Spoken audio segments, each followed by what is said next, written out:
Questão 64. Petrilúvio é servidor público do governo do estado de Coronachal. Em relação às sanções por ato de improbidade administrativa, a que está sujeito, é incorreto afirmar que: letra A. Caso condenado por improbidade administrativa que cause enriquecimento ilícito, apenas perderá o cargo após o trânsito em julgado da decisão condenatória. Letra B. Se for condenado em primeira instância por improbidade administrativa que atenta contra os princípios da administração, com a combinação de multa, deverá quitar o valor equivalente a até 12 remunerações no prazo de 15 dias, sob pena de ver o seu débito inscrito em dívida ativa. Letra C. Caso a empresa do seu pai, construtora prestadora de serviço ao Estado, seja condenada em conjunto com o Petrilúvio por improbidade administrativa, poderá a contratada celebrar novo contrato junto ao governo do Estado antes de a sentença passar em julgado. Letra C. As sanções relativas a ato de improbidade administrativa que atenta contra os princípios da administração pública apenas poderão ser executadas após o trânsito em julgado da sentença condenatória. Então, pessoal, essa questão ela visa aferir, ver se você consegue compreender a questão de a partir de que momento pode se executar as sanções previstas na Lei de Improbidade Administrativa. Se a gente der uma olhada no próximo slide, que é o slide de número 136, a gente vai ver que a resposta da questão é a letra B. A letra B é aquela que diz: se for condenado em primeira instância por improbidade administrativa que atenta contra os princípios da administração, com a combinação de multa, deverá quitar o valor equivalente a até 12 remunerações no prazo de 15 dias, sob pena de ver o seu débito inscrito em dívida ativa. Esta questão está incorreta, errada. Porque a Lei de Improbidade Administrativa diz que as sanções previstas nesse artigo somente poderão ser executadas após o trânsito em julgado da sentença condenatória. Então, esse é um ponto que consta na Lei de Improbidade Administrativa no sentido de que só cabe ao Estado executar as sanções, ou seja, cobrar que essas sanções se tornem práticas, sair do papel, passar para a realidade, a partir do momento que não cabe mais nenhum tipo de recurso contra uma decisão condenatória. É isso que a gente fala de passado em julgado, transitado em julgado. Acabou, chegou ao fim o processo. Aí sim será cabível executar as sanções. Portanto, se a gente der uma olhada na letra B, ela fala que o prazo será de 15 dias. Em primeira instância, não. Depois da primeira instância, você tem a segunda instância, a terceira instância. Então, é por isso que a letra B está errada. Passando para a questão 65, temos: Pedro foi condenado por ato de improbidade administrativa que causa prejuízo erário. A sentença de sua condenação traz a penalidade de suspensão dos direitos políticos pelo prazo de 2 anos. Preocupado se poderá se candidatar nas próximas eleições, consultou o seu advogado sobre a forma de contagem do prazo da sanção de suspensão dos direitos políticos, o qual lhe informou corretamente que: letra A. O prazo é contado da sentença condenatória de primeira instância. Letra B. Computa-se o prazo a partir da sentença condenatória recorrível. Letra C.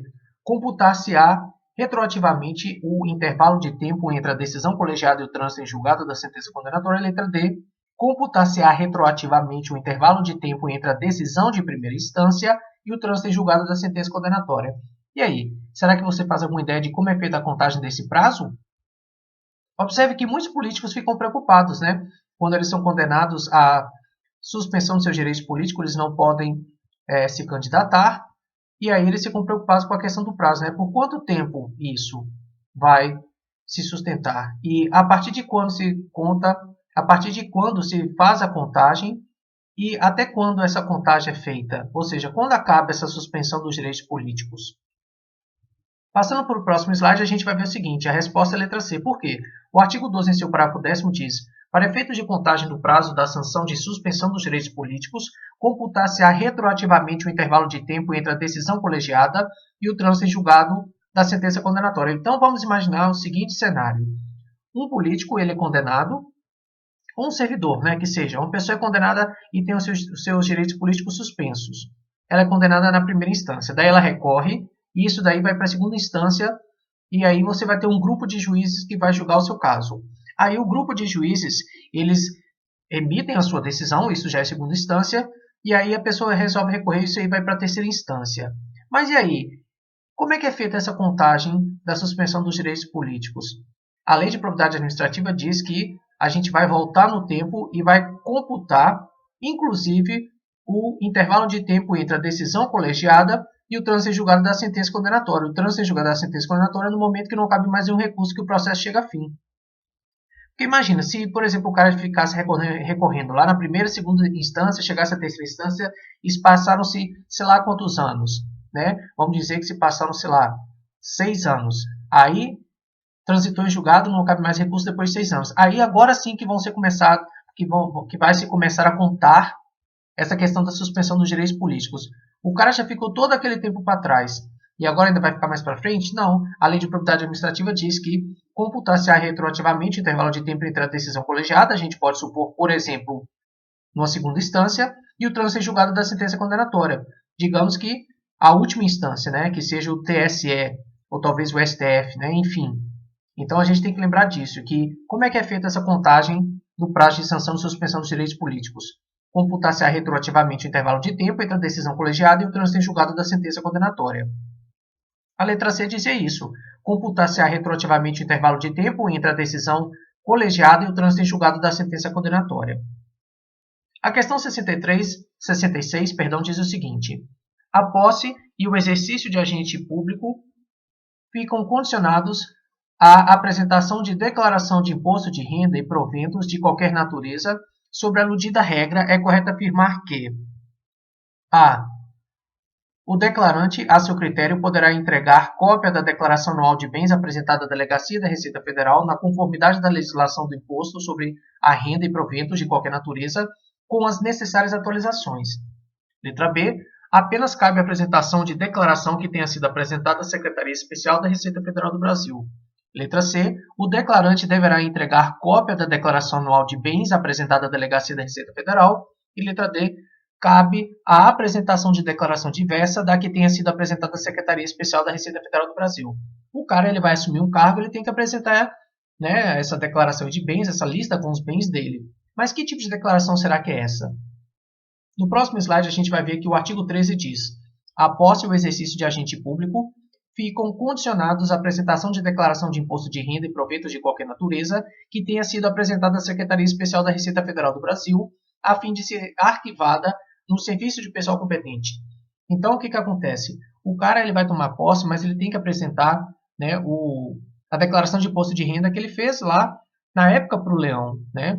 Todo ano as pessoas fazem declaração de imposto de renda. E aí ele vai pegar essa declaração de imposto de renda que ele fez, a última, e apresentar lá no órgão onde ele vai tomar posse. Agora, essa declaração também vai ser arquivada no serviço de pessoal competente, que é o que a gente chama de RH, ou gestão de pessoas.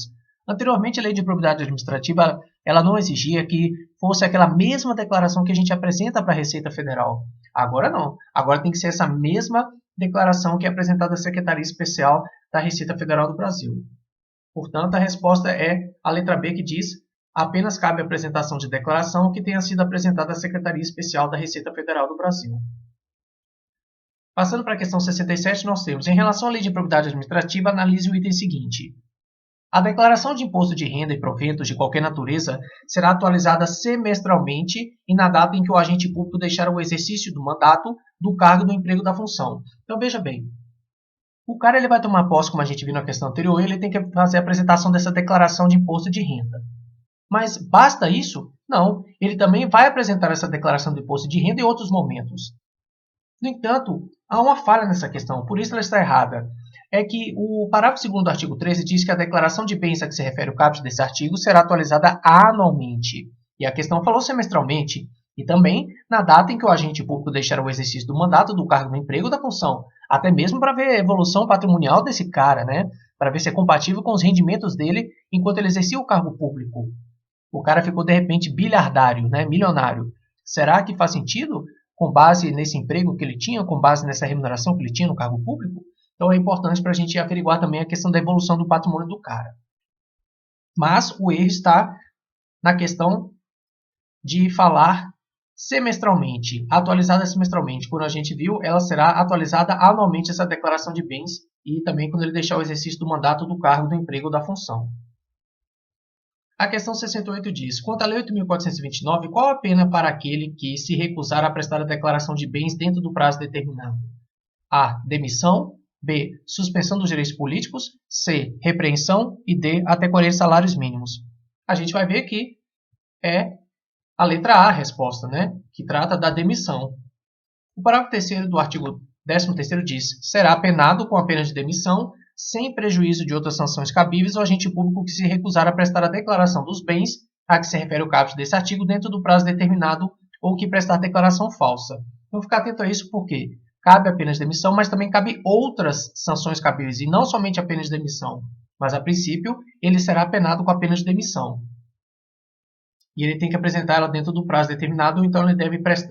Ou então, se ele deixar de apresentá-la dentro do prazo determinado, ou se ele prestar uma declaração falsa, ele também será penado com a demissão. Cuidado, pois a pena é de demissão. Cuidado com essa palavra. Não disse desligamento, não disse exoneração, disse demissão. Passando aqui para... Bom, então já vimos a resposta da questão 68. Agora a gente vai para a questão de número 69, que diz: a quem cabe representar a autoridade administrativa competente para que seja instaurada investigação destinada a apurar a prática de ato de improbidade? A. Qualquer cidadão. B. Qualquer pessoa. C. Autoridade administrativa. Ou D. Ministério Público. Acabei passando os slides de forma errada aqui, né, pessoal? Acho que vocês já até devem ter visto a resposta. Mas, de toda forma, vamos continuar estudando. Então, quem pode fazer uma representação à autoridade administrativa competente, por exemplo, a um prefeito ou a um procurador jurídico de determinado município, para que seja iniciada uma investigação destinada a apurar a prática de ato de improbidade? Qualquer cidadão? Qualquer pessoa? Autoridade administrativa e Ministério Público? Qual a diferença entre cidadão e qualquer pessoa? Cidadão significa que a pessoa está com os direitos políticos em dia, eles não estão suspensos, por exemplo. Qualquer pessoa não tem nada a ver com a questão dos direitos políticos. Ou seja, qualquer pessoa, a pessoa pode até não estar com seus direitos políticos em dia, que ela vai poder fazer essa representação. Será mesmo? Dando uma olhada na resposta, a gente vai ver que o artigo 14 da Lei de Probidade diz que qualquer pessoa poderá representar a autoridade administrativa competente para que seja instaurada a investigação destinada a apurar a prática de ato de improbidade. Então, não é necessário que a pessoa esteja com seus direitos políticos em dia. Se ela estiver, ela é considerada um cidadão, essa pessoa, uma cidadã. Mas a lei de improbidade administrativa não exige isso. Ela pode estar com seus direitos políticos suspensos, que ainda assim, como ela se trata de uma pessoa, ela poderá representar a autoridade administrativa competente para que seja instaurada essa investigação destinada a apurar a prática de ato de improbidade. Passando para a questão 70, nós temos o seguinte: em relação à representação administrativa que pode vir a culminar na instauração de investigação destinada a apurar a prática de ato de improbidade, assinale a alternativa incorreta. Então, ele quer a alternativa errada. Letra A: será escrita ou reduzida a termo. Letra B: será assinada e conterá a qualificação do representante. Letra C: conterá informações sobre o fato e sua autoria. Letra D: conterá a indicação de todas as provas. Agora, então, a gente vai começar a estudar essa questão da representação, que é um documento que você indica quando, por exemplo, suspeita que alguém praticou ato de improbidade administrativa, E aí você tem algumas informações a respeito dela e você deve também incluir algumas informações a seu respeito. Mas qual dessas informações A, B, C e D não deverá constar nesta representação? Vou dar um tempo para você pensar.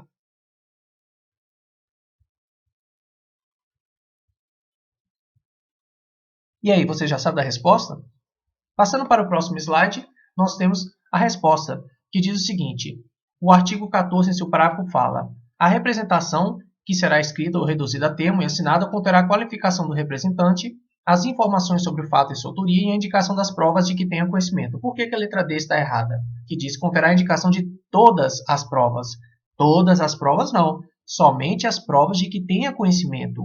Elas deverão estar anexadas a essa representação, e não todas as provas. Veja que, então, ela deverá ser escrita ou reduzida a termo. Isso significa o quê? Reduzida a termo é quando alguém fala algo, e aí tudo que está sendo dito por ela, está sendo falado, é passado para a folha. Então, isso que a gente fala reduzida a termo. E esta representação deverá ser assinada. Não cabe aquela representação em que a pessoa não assina, uma espécie de representação apócrifa, Você deve ter ali a autoria de quem está fazendo essa representação, assim como a sua qualificação, Engenheiro civil, casado, solteiro, etc. E além disso, você deve também incluir na sua representação as informações sobre o fato, o que foi que aconteceu exatamente e quem cometeu, ou seja, sua autoria. Além disso, como a gente viu, a indicação das provas de que tenha conhecimento deverá constar, então, na representação. Na questão 71, nós temos: o que ocorre se a representação administrativa para fins de investigação de improbidade administrativa não estiver assinada pelo postulante? Lembra que eu falei que esse é um requisito importante da representação? A letra A diz: a autoridade administrativa, a despeito de ausência de assinatura, acolherá a representação. Letra B fala: a autoridade administrativa rejeitará a representação sem despacho fundamentado. Letra C diz: a autoridade administrativa rejeitará a representação em despacho fundamentado. E letra D: a autoridade administrativa devolverá a representação para fins de seu saneamento. E aí, o que será que a autoridade administrativa vai fazer? A resposta está no parágrafo 2º do artigo 14, que fala o seguinte: a autoridade administrativa rejeitará a representação em despacho fundamentado se esta não contiver as formalidades estabelecidas no parágrafo 1º desse artigo. A rejeição não impede a representação do Ministério Público nos termos do artigo 22 dessa lei. Pois bem, a gente ainda vai ver sobre a representação feita ao Ministério Público, mas vamos entender o seguinte. Vamos supor que João ele faz uma representação contra determinado servidor da Prefeitura Municipal de Belo Horizonte. E aí, essa representação não contém a sua assinatura. Portanto, a autoridade que vai receber essa representação, ela vai rejeitar, não vai receber essa representação e vai ter que justificar o porquê. É isso que a gente chama de despacho fundamentado. Por quê? Porque não contém uma daquelas formalidades que a gente estudou. A gente estudou várias formalidades. Uma delas era a assinatura. Agora, não é porque essa representação que a pessoa fez junto à Prefeitura Municipal de Belo Horizonte que a pessoa que fez a representação não poderá fazer novamente perante o Ministério Público. Uma coisa não implica a outra. Não há conexão entre elas. Agora, o artigo 22, só antecipando aqui para vocês, ele diz o seguinte: para apurar qualquer ilícito previsto nesta lei, o Ministério Público, de ofício, a requerimento de autoridade administrativa ou mediante representação formulada de acordo com o disposto no artigo 14 dessa lei, poderá instaurar inquérito civil ou procedimento investigativo assemelhado e requisitar a instauração de inquérito policial. Então, qual que é o objetivo da representação? É você justamente dar ali um start nas investigações, seja dentro da prefeitura, ou seja, administrativamente, ou seja, lá no Ministério Público, para que ele instaure, ele inicie uma investigação que a gente costumeiramente chama de inquérito civil. Da mesma forma, o Ministério Público, o promotor ou o procurador do Ministério Público poderá acionar a polícia para que eles abram um inquérito policial. Agora, lembre-se sempre de que qualquer pessoa poderá representar a autoridade administrativa competente para que seja instaurada investigação destinada a apurar a prática de ato de improbidade. Qualquer pessoa, não é qualquer cidadão. Dando continuidade aos nossos estudos, chegamos à questão de número 72, que diz o seguinte: Improbitildes formulou representação por ato de improbidade contra o servidor inocentinho perante a autoridade competente. No entanto, esqueceu-se de assiná-la. Então, não assinou a representação. Marque a alternativa correta. Letra A. A autoridade administrativa rejeitará a representação em despacho fundamentado. Ademais, improbitildes ficará impedida de efetuar a representação perante o Ministério Público. Já vimos que não. Uma coisa não está ligada à outra, portanto, a letra A está errada. Letra B. A autoridade administrativa rejeitará a representação em despacho fundamentado. Além disso, improbitildes ficará impedida de efetuar a representação perante o Tribunal de Contas. A lei não fala nada de Tribunal de Contas, então não pode ser letra B. A letra C diz: a autoridade administrativa rejeitará a representação em despacho fundamentado. Além disso, improbitildes ficará impedida de efetuar a representação perante o Tribunal de Justiça. A Lei 84/29 não diz nada de Tribunal de Justiça. Letra D. A autoridade administrativa rejeitará a representação em despacho fundamentado. Entretanto, improbitildes não ficará impedida de efetuar a representação junto ao Ministério Público. É a resposta da nossa questão. Letra D. A gente viu isso, que a rejeição não impede a representação ao Ministério Público. Então, a rejeição dessa representação perante uma autoridade administrativa, por exemplo, dentro da Prefeitura, não impede que ele faça uma representação junto ao Ministério Público. Avançando para a questão de número 73, ela diz o seguinte: Improbitildes formulou representação por ato de improbidade contra o servidor inocentinho perante a autoridade competente. Analisadas as questões de formalidades, constatou-se o atendimento dos requisitos de sua representação. Diante do contexto apresentado, a autoridade competente, letra A, determinará a imediata apuração dos fatos, observado o disposto na Lei de Improbidade Administrativa. Letra B, determinará a imediata apuração dos fatos, observado o disposto na Lei do Processo Administrativo. Letra C, determinará a imediata apuração dos fatos, observados os dispositivos constitucionais. E letra D, determinará a imediata apuração dos fatos, observada a legislação que regula o processo administrativo disciplinar aplicável a gente. E aí, pessoal, qual será a resposta? Acho que a maioria das pessoas que estão vendo esse vídeo, estão assistindo essa aula, muito provavelmente, a maioria tenderia a marcar a letra A, que fala o quê? Observado o disposto na Lei de Propriedade Administrativa. No entanto, a gente vai ver que a resposta é a letra D. Por incrível que pareça, a letra D diz: determinará a imediata apuração dos fatos, observada a legislação que regula o processo administrativo disciplinar aplicável a agente. Então, a gente tem aqui o parágrafo 3º do artigo 14 que diz isso: atendidos os requisitos da representação, a autoridade determinará a imediata apuração dos fatos, observada a legislação que regula o processo administrativo disciplinar aplicável a agente. O que acontece? Vamos supor que uma pessoa entra com representação na prefeitura contra determinado servidor. E aí vai ter que ser instalada ali uma comissão processante, né, de um grupo de agentes públicos para poder apurar os fatos, apurar a autoria, levantar as provas, analisar as provas.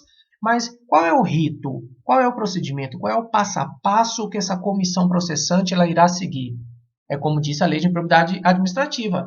Vai ser a legislação que regula o processo administrativo disciplinar aplicável ao agente. Então, se no município eles têm lá uma lei que é considerada o Estatuto do Servidor, eles vão ter que pegar essa lei e seguir ali o passo a passo do que diz a lei. Da mesma forma, se for um servidor federal da União, vai ser utilizada a Lei 8.112, né, para poder guiar o passo a passo, o rito de como será feito esse procedimento administrativo interno, né, ali no órgão federal que seja.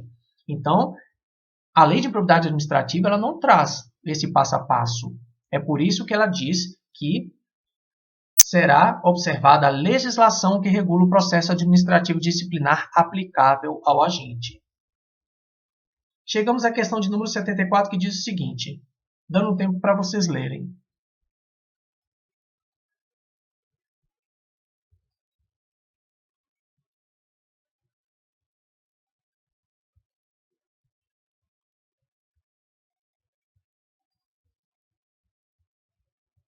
Então vamos lá.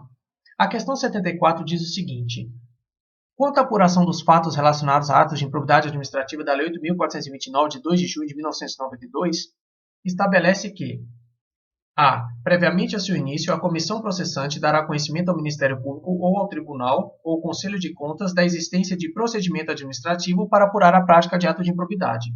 B. A comissão processante dará conhecimento após a sua finalização ao Ministério Público ou ao Tribunal de Justiça da existência de procedimento administrativo para apurar a prática de ato de improbidade. C. A comissão processante dará conhecimento ao Poder Judiciário da existência de procedimento administrativo para apurar a prática de ato de improbidade. E D. A comissão processante dará conhecimento ao Ministério Público e ao Tribunal de Contas da existência de procedimento administrativo para apurar a prática de ato de improbidade. Lembra que eu acabei de falar que você vai ter uma comissão processante que nada mais é do que um conjunto de agentes públicos, sejam eles servidores ou não, né? Podem ser até servidores em comissão ou servidor efetivo, isso vai depender da lei do Estatuto do Servidor de cada ente público, ou seja, um município, um estado, União. Mas enfim, lembra que eu disse que tinha uma comissão processante que vai se juntar para poder apurar os fatos, etc. Então, essa comissão processante, ela, no final das contas, ela pode repassar informações a outro órgão, outros órgãos, dizendo, olha, nós estamos aqui tocando um processo administrativo para fazer uma apuração de improbidade administrativa praticada por determinado servidor. Mas para qual órgão será que essa comissão processante vai dar essa informação? É isso que a questão quer saber, se você está ciente. E além disso, em que momento a comissão processante fará isso? A resposta está no próximo slide, que diz, no artigo 15, a comissão processante dará conhecimento ao Ministério Público e ao Tribunal ou Conselho de Contas da existência de procedimento administrativo para apurar a prática de ato de improbidade. Então, o que acontece? Vamos fazer aqui uma distinção rapidamente. A gente aprendeu que qualquer pessoa pode fazer uma representação perante a autoridade administrativa ou então perante o Ministério Público, né? Então, nós temos esses dois pontos de recebimento da representação. No entanto, quando esta representação já foi recebida, né, digamos ali, internamente por uma autoridade da prefeitura municipal, aí essa comissão processante que foi designada pela autoridade máxima do órgão, ela vai dar conhecimento ao Ministério Público, ao Tribunal ou Conselho de Contas. Não é que a representação é feita no Tribunal de Contas, não se esqueça disso. A representação ela é feita perante a autoridade administrativa ou perante o Ministério Público. No entanto, é a comissão processante que avisa ao Ministério Público e ao Tribunal de Contas de que ela está efetuando esse procedimento administrativo. Até porque o Ministério Público ele pode, né, instaurar um inquérito civil para também apurar as responsabilidades, né, os fatos, assim como o Tribunal de Contas também pode fazer isso. No entanto, a Lei de Improbidade Administrativa ela não especifica o momento exato em que a comissão processante fará isso. Por isso, a letra D é que está correta, quando diz a comissão processante dará conhecimento ao Ministério Público e ao Tribunal ou Conselho de Contas da existência de procedimento administrativo para apurar a prática de ato de improbidade. Avançando aqui sobre a questão de número 75, ela diz o seguinte: em relação ao procedimento administrativo para apurar a prática de ato de improbidade, é correto afirmar que a. O Ministério Público ou Tribunal ou Conselho de Contas poderá, de ofício, designar representante para acompanhar o procedimento administrativo. B. O Tribunal poderá, de ofício, designar representante para acompanhar o procedimento administrativo. C. O Ministério Público ou Tribunal ou Conselho de Contas poderá, requerimento, designar representante para acompanhar o procedimento administrativo. E D. O Ministério Público poderá, de ofício, designar representante para acompanhar o procedimento administrativo. Então, o que acontece? A gente disse que a comissão processante informou ao Ministério Público e ao Tribunal de Contas sobre um procedimento administrativo que estava sendo tocado dentro do órgão. Mas e aí, qual é a reação do Ministério Público e do Tribunal de Contas? A resposta para a questão de número 75 é a letra C. A letra C diz: o Ministério Público, o Tribunal ou Conselho de Contas poderá, requerimento, designar representante para acompanhar o procedimento administrativo. É justamente isso que diz a Lei de Improbidade. O Ministério Público, em seu parágrafo único do artigo 15. O Ministério Público ou Tribunal ou Conselho de Contas poderá, requerimento, designar representante para acompanhar o procedimento administrativo. Por que as outras questões estavam erradas? Na maioria delas, elas diziam de ofício. O que significa de ofício? Por obrigação própria, por autonomia. E aqui não, a lei de propriedade diz que eles deverão requerer, né? Eles deverão requerer, por isso que está escrito aqui, poderá requerimento designar representante para acompanhar o procedimento administrativo. Eles não vão fazer isso de ofício, simplesmente encaminhar uma pessoa, né, um representante do órgão. Eles vão requerer isso. A comissão processante, né, ou a autoridade máxima do órgão administrativo, por exemplo. Passando aqui para a questão de número 75, que diz o seguinte: frequentemente, a nova redação dada à lei de improbidade é alvo de críticas. Julgue ainda a seguir. Uma de suas modificações determina não ser cabível o pedido de indisponibilidade de bens dos réus antes da dedução em juízo do pedido principal. Vocês entenderam o que está dizendo isso aqui, essa questão? O que acontece? Muitas vezes, uma pessoa ela é processada na justiça pelo Ministério Público por conta de improbidade administrativa. Só que muitas vezes, né, a reação da pessoa é fazer o quê? Se desfazer dos seus bens, transferir os bens para os filhos, para os netos, para os amigos, vender os bens e fazer remessas de dinheiro para fora do país, para que justamente lá no final do processo, se o juiz o condenar, né, condenar essa pessoa por improbidade administrativa e aplica a sanção de ressarcimento dos cofres públicos ou qualquer coisa do tipo, torne a vida do Poder Judiciário mais difícil, porque o Poder Judiciário vai tentando executar a pessoa, pegar os bens dela e não consegue, o cara já se desfez. Então, aqui a gente está tratando da questão da indisponibilidade de bens, ou seja, do congelamento dos bens dessa pessoa, também chamado em inglês de frozen assets. Né? É justamente a questão da constrição dos bens dessa pessoa, contas bancárias, nós vamos estudar isso ainda, a questão de bens móveis ou imóveis, joias, pedras preciosas. Mas voltando à questão, ela diz: uma de suas modificações determina não ser cabível o pedido de indisponibilidade de bens dos réus antes da dedução em juízo do pedido principal. O que é o pedido principal? O pedido principal de uma ação, de um processo que o Ministério Público abre lá no Poder Judiciário contra uma pessoa, é dizendo, né, que seja condenado ao ressarcimento, que seja condenado ao pagamento de multa. Mas daí ele ainda pode pedir, né, a questão da indisponibilidade dos bens, a caráter preventivo. E aí a questão está dizendo que você tem esse condicionante de que só cabe, de que não é cabível, na verdade, o pedido de indisponibilidade de bens dos réus antes da dedução em juízo do pedido principal, ou seja, o juiz tem que analisar o pedido principal. Será que essa questão está correta? Essa questão está errada. O artigo 16 da Lei de Improbidade diz: na ação por improbidade administrativa poderá ser formulado em caráter antecedente ou incidente pedido de indisponibilidade de bens dos réus a fim de garantir a integral recomposição do erário ou do acréscimo patrimonial resultante de enriquecimento ilícito. O que é em caráter antecedente? Em caráter antecipado. E o que é em caráter incidente? É no meio do processo. E no meio do processo ele pode fazer esse pedido. Ou ele pode fazer isso lá atrás, logo no começo do pedido, ou pode fazer isso ao longo do processo judicial. O Ministério Público pode solicitar isso para o juiz. Portanto, a questão está errada quando diz que uma de suas modificações determina não ser cabível o pedido de indisponibilidade de bens dos réus antes da dedução em juízo do pedido principal. Negativo. Ele pode fazer o Ministério Público esse pedido em seu processo em caráter antecedente ou incidente. Avançando para a questão 76, ela diz o seguinte: em relação à Lei 8429 de 2 de junho de 1992, analise o item a seguir.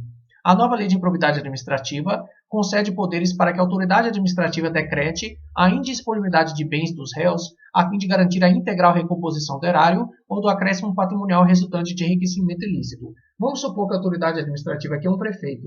Será que o prefeito ele pode decretar a indisponibilidade dos bens dessa pessoa? Congelar os seus ativos, os seus dinheiros em conta bancária? Proibir que se venda o imóvel? A questão está errada. Primeiro, é importante fazer a seguinte distinção. A lei de improbidade administrativa, ela trata no capítulo 5º de dois tipos de ritos. Primeiro, ela trata do procedimento administrativo que acontece ali dentro de uma prefeitura, dentro de uma universidade, que é uma autarquia, dentro de uma fundação, dentro de uma empresa pública, sociedade de economia mista e, paralelamente, a lei de improbidade também trata do processo judicial. O processo judicial é aquele que acontece no âmbito do poder judiciário. Então, tem que ficar claro aqui o seguinte: somente um juiz, por conta do princípio uno de jurisdição, tem a capacidade para decretar esse tipo de ação que é constrição dos bens da pessoa. Não pode um prefeito, por exemplo, um governador ou até mesmo um presidente de uma Câmara Municipal, de uma Assembleia Legislativa, que são órgãos, determinar esse tipo de ação. O artigo 16 diz: na ação por improbidade administrativa poderá ser formulado em caráter antecedente ou incidente pedido de indisponibilidade de bens dos réus a fim de garantir a integral recomposição do erário ou do acréscimo patrimonial resultante de enriquecimento ilícito. Onde fica claro aqui que se trata de justiça? Estamos falando de réus. Quando a gente usa a palavra autor e réu, isso é característico do processo judicial. A pessoa que está sendo processada, ela recebe essa designação de réu. Portanto, somente o juiz é que pode determinar esse tipo de coisa, não a autoridade administrativa. É por isso que a questão está errada. Avançando aqui para a questão de número 77, nós temos o seguinte: em relação à Lei 8.429, de 2 de junho de 1992, analise o item a seguir. São duas as razões pelas quais se pode efetuar pedido de indisponibilidade de bens perante o Poder Judiciário. 1. Garantir a integral recomposição do erário, ou 2. Do acréscimo patrimonial resultante de enriquecimento ilícito. Essa questão está certíssima. A gente aprendeu isso e a gente vai rever agora no artigo 16 com mais calma. O artigo 16 diz: na ação por improbidade administrativa, poderá ser formulado em caráter antecedente ou incidente pedido de indisponibilidade de bens dos réus a fim de garantir a integral recomposição do erário ou do acréscimo patrimonial resultante de enriquecimento ilícito. Então, você tem a questão de recompor o erário, ou seja, o erário foi desfalcado, porque alguém cometeu improbidade administrativa que levou ao dano erário. Ou então a questão de reaver o acréscimo patrimonial, a pessoa se enriqueceu ilicitamente. Então, são esses dois polos que podem levar a essa questão da constrição da indisponibilidade de bens dos réus. A questão de número 78 diz o seguinte: em relação à Lei 8.429, de 2 de junho de 1992, analise o item a seguir. Embora seja possível a autoridade administrativa manejar pedido de constrição judicial de bens, constitui requisito do aludido pleito a representação por ato de improbidade perante o Ministério Público. Pois bem, a gente viu que a autoridade administrativa ela não pode imputar qualquer tipo de decisão no sentido de constranger os bens de determinada pessoa. Somente o juiz pode fazer isso. Mas a lei não diz que a autoridade administrativa não pode solicitar a constrição dos bens ao Poder Judiciário. Agora, a questão está dizendo que para que a autoridade administrativa faça isso, faça esse pedido junto ao juiz, ela deve obrigatoriamente passar primeiramente pelo Ministério Público por meio de representação. Será que essa questão está certa? A questão está errada. Por quê? Diz aqui a Lei 8.429 que o pedido de indisponibilidade de bens a que se refere o caput desse artigo poderá ser formulado independentemente da representação de que trata o artigo 7º dessa lei. Imagina, se a medida de indisponibilidade de bens é uma medida preventiva, ela necessita de celeridade, ela é uma medida que não tem tempo. Se demorar muito, a pessoa simplesmente se desfaz dos bens, como eu disse, transfere os bens para outras pessoas, manda dinheiro para fora do país. Então, imagina você condicionar o pedido de indisponibilidade de bens a, primeiramente, se formular uma representação no Ministério Público. Então, não faz nenhum sentido e, portanto, essa questão está errada. Diz assim o parágrafo A do artigo 16. O pedido de indisponibilidade de bens a que se refere o caput desse artigo poderá ser formulado independentemente da representação de que trata o artigo 7º desta lei. A questão 79 diz o seguinte. Então, acabamos de estudar a 78, vamos à questão 79. Frequentemente, a nova redação dada à lei de improbidade é alvo de críticas, julgue o item a seguir. Uma dessas opiniões negativas diz respeito à impossibilidade do pedido de bloqueio de aplicações financeiras mantidas pelo indiciado no exterior, fomentando o que convencionou-se chamar de Golden Orange. Vamos ver mais uma vez a questão 79? Frequentemente, a nova redação dada à lei de improbidade é alvo de críticas. Julgue o item a seguir. Uma dessas opiniões negativas diz respeito à impossibilidade do pedido de bloqueio de aplicações financeiras mantidas pelo indiciado no exterior, fomentando o que convencionou-se chamar de Golden Orange.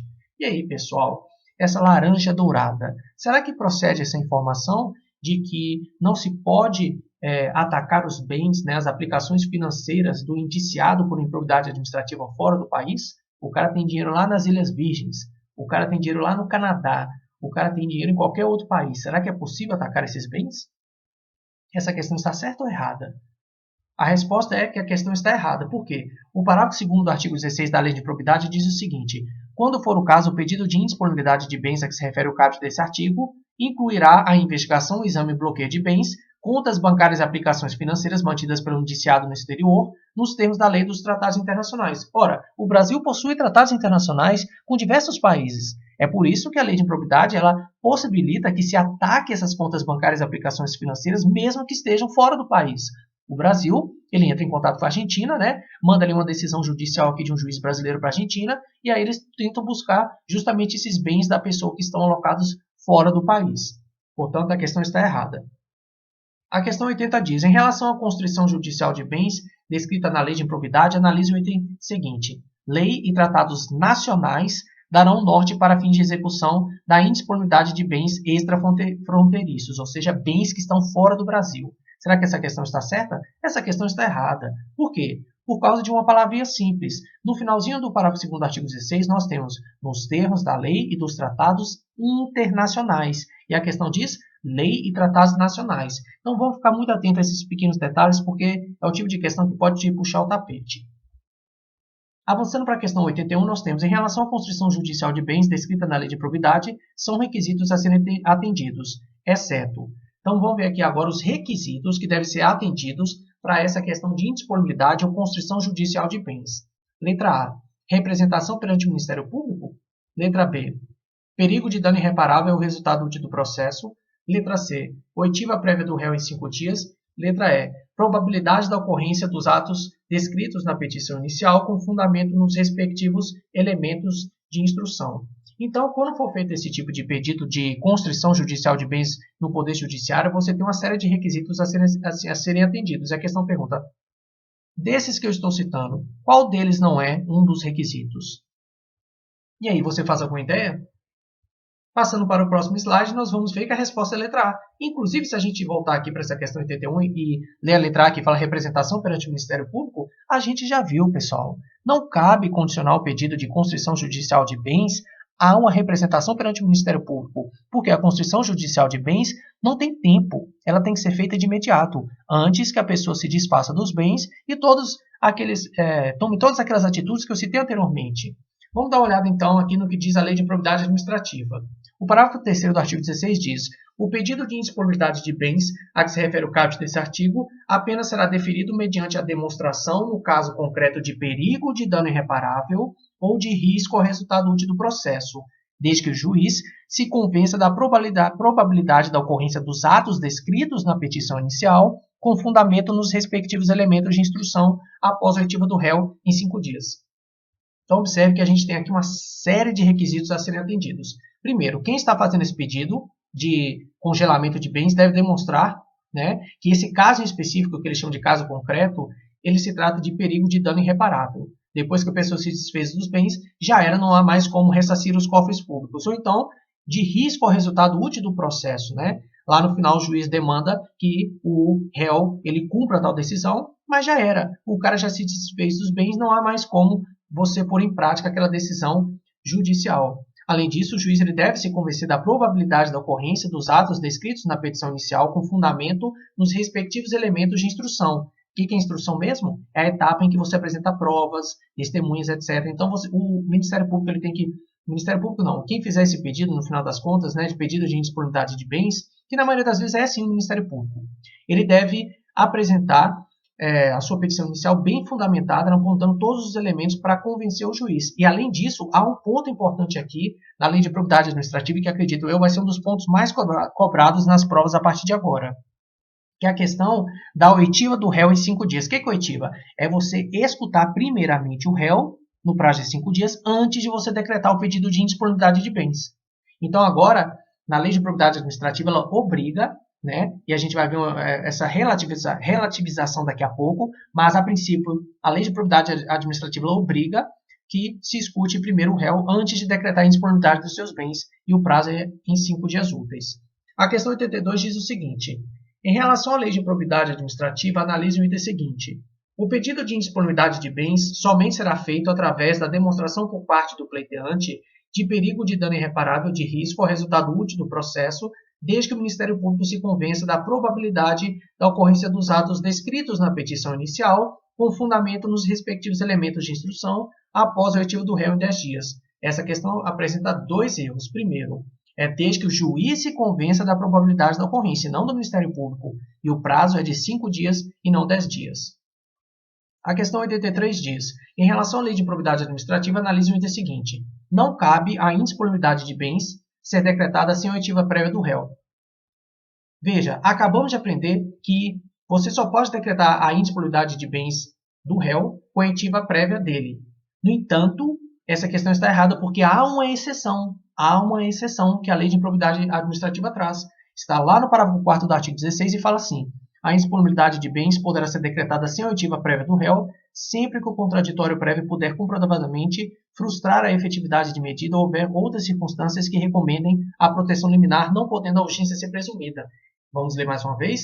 A indisponibilidade de bens poderá ser decretada sem a oitiva prévia do réu, sempre que o contraditório prévio puder comprovadamente frustrar a efetividade da medida ou houver outras circunstâncias que recomendem a proteção liminar, não podendo a urgência ser presumida.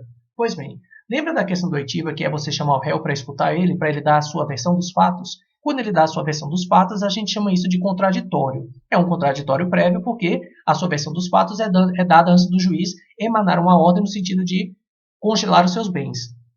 No entanto, nem sempre isso será possível, porque essa oitiva, mesmo que seja uma coisa curta e rápida, pode, no final das contas, frustrar a efetividade da medida.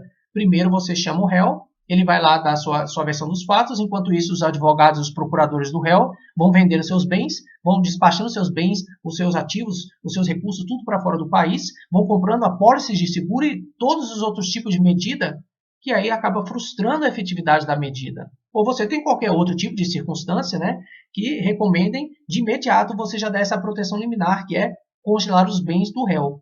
Agora, essa urgência não poderá ser presumida.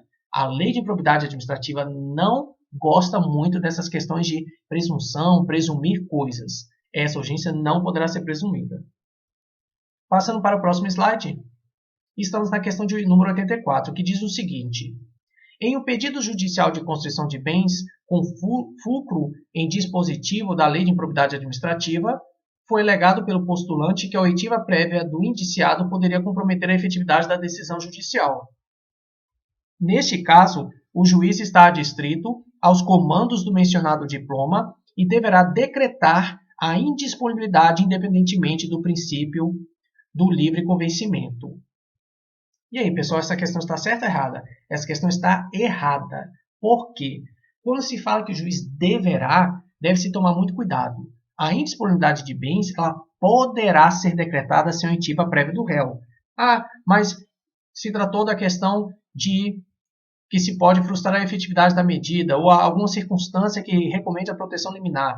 Mas o juiz não está preso a esta regra. Então, a indisponibilidade de bens poderá. Agora, é evidente que essa palavra poderá significa, a gente tem a seguinte dúvida, ela significa permissão para que o juiz o faça em situações de exceção, ou esse poderá significa livre arbítrio de sua parte?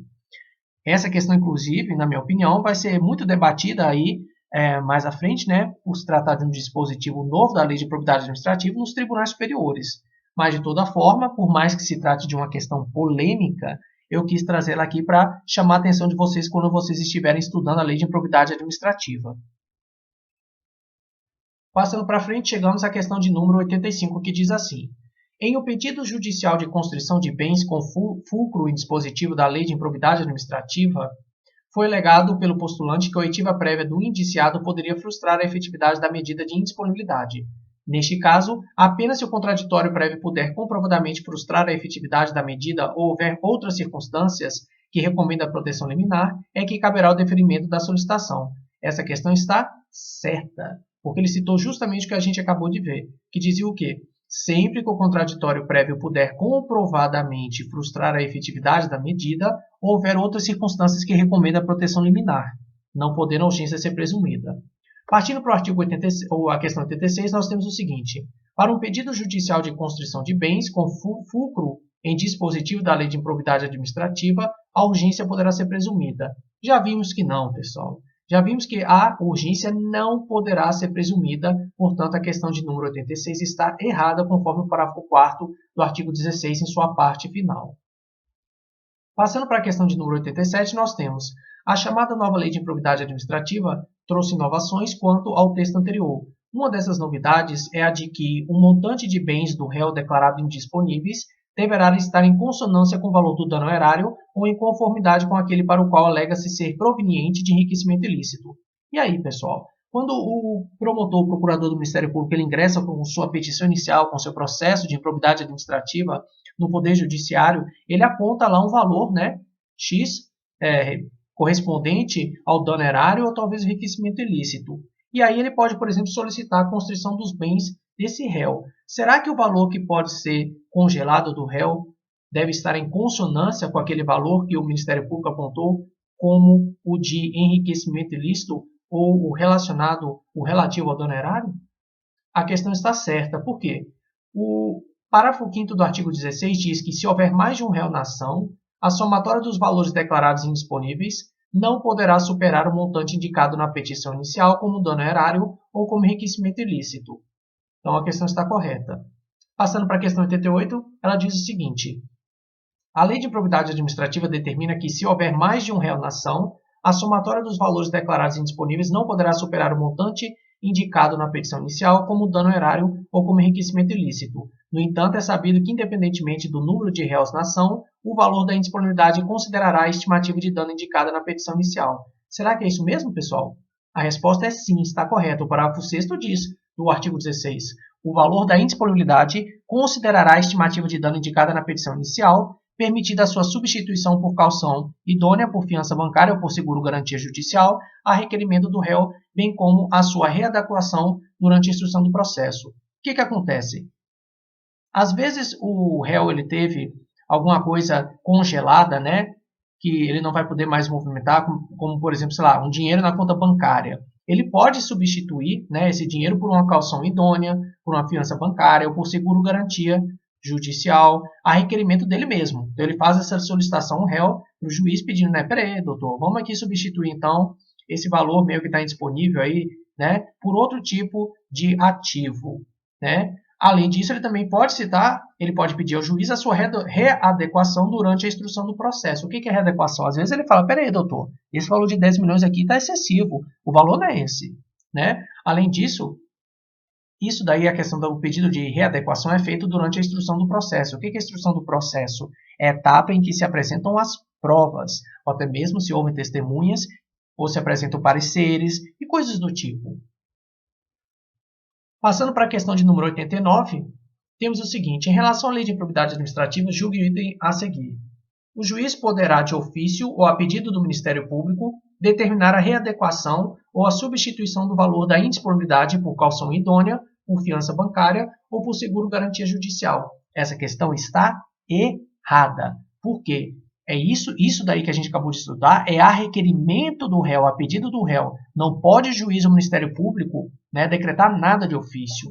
Então vamos ficar atentos a isso daí. Essa questão de troca, né, isso daí tem a ver com o pedido que o réu faz. E não o juiz fazer isso por obrigação, né, do seu trabalho de ofício. Ou então, como ele disse aqui, a pedido do Ministério Público. O Ministério Público pode pedir nada disso. Isso aí é requerimento do réu. Passando para a questão de número 90, nós temos o seguinte: Quanto à constrição judicial de bens e à lei de improbidade, responda: em que momento cabe a substituição ou a readequação do valor da indisponibilidade? Quando do conhecimento da ação, que é a letra A. B. Quando da fase instrutória. C. Quando da fase dispositiva. Ou D. Quando da fase de recursos. A fase do conhecimento da ação é quando o Ministério Público apresenta a sua petição inicial e aí o juiz ele vai analisar se ele conhece ou não daquela ação, né? Vai estudar o caso. Letra B, a fase instrutória, como eu disse, é a fase que a pessoa apresenta provas, pareceres, ele convoca testemunhas. A fase dispositiva é a fase de julgamento, quando o juiz ele já emite a sua decisão. E a fase de recursos é após o julgamento que as pessoas elas combatem a decisão do juiz por meio de recursos. Em que fase será feito isso? Nós já vimos isso anteriormente. Quem prestou atenção no dispositivo sabe muito bem que a resposta é a letra B. Por que letra B? Está escrito lá no parágrafo 6º do artigo 16. O valor da indisponibilidade considerará a estimativa de dano indicada na petição inicial, permitida a sua substituição por caução idônea, por fiança bancária ou por seguro-garantia judicial, a requerimento do réu, bem como a sua readequação, aí vem, durante a instrução do processo, ou seja, durante a fase de instrução. Por isso, a resposta é a letra B.